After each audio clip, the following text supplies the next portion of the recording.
મહેસાણાના ખીરાલુમાં ગુજરાત ક્ષત્રિય ઠાકોર સેનાનું સ્નેહ મિલન સંમેલન યોજવામાં આવ્યું। આ સંમેલનમાં ગાંધીનગર દક્ષિણના ધારાસભ્ય તેમજ ગુજરાત ક્ષત્રિય ઠાકોર સેનાના પ્રમુખ અલ્પેશ ઠાકોર, બાળના ધારાસભ્ય ધવલસિંહ ઝાલા પણ ઉપસ્થિત રહ્યા।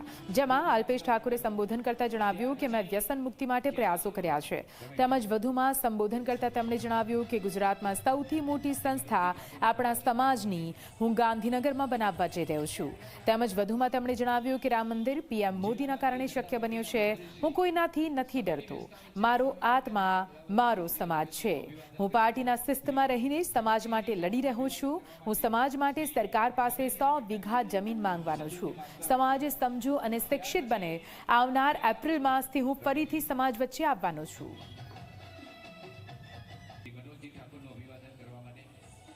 ઉમિયાના ધામથી આપણા સરદાર સાહેબના નામથી ભવનો બનતા હોય અને એના માટે શૈક્ષણિક મેળાવડા થતા હોય તો મારું સપનું છે કે સાહેબ આ રામના નામથી ત્યાં પણ આપણું ભવન બને। અને આજે જાહેરાત કરી દઉં છું સાહેબ, રામના નામનું ગાંધીનગરમાં ભવનની સાથે શૈક્ષણિક સંકુલ આવનારા સમયમાં ગામડે ગામડે શ્રીરામ યુનિવર્સિટી, શ્રીરામ શૈક્ષણિક રથના નામથી ગામડે ગામડે આવીશ તમારા।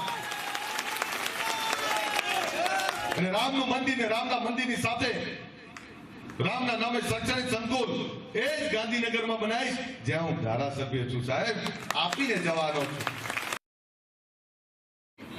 વાત મૂકી છે શિક્ષણની, વાત મૂકી છે વ્યસન મુક્તિની, વાત મૂકી છે સમાજની એકતાની, વાત મૂકી છે આ સમાજ તમામ સમાજો સાથે રહીને ચાલે એ વાત મૂકી અને તોય વિરોધ।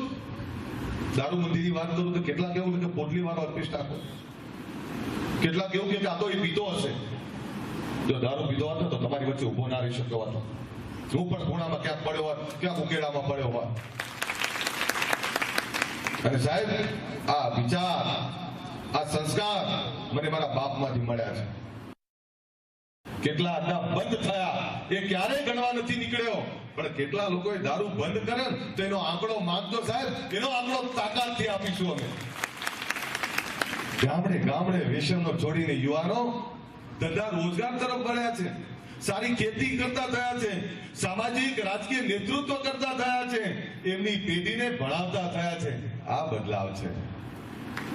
ગીર સિટીમાં દારૂબંધી મને પૂછીને ના હોય, પણ ગુજરાતમાં અનેક એવી હોટલો, રેસ્ટોરન્ટો અને ક્લબો છે કે જેને સરકારે ચોક્કસ ધારાધોરણ ઉપર છૂટ આપેલી છે। એમાં કે અલ્પેશ ઠાકોર નિયમ ના બનાવી શકે, એ ના રોકી શકે। આ તો વર્ષોથી બનાયેલા નિયમો છે।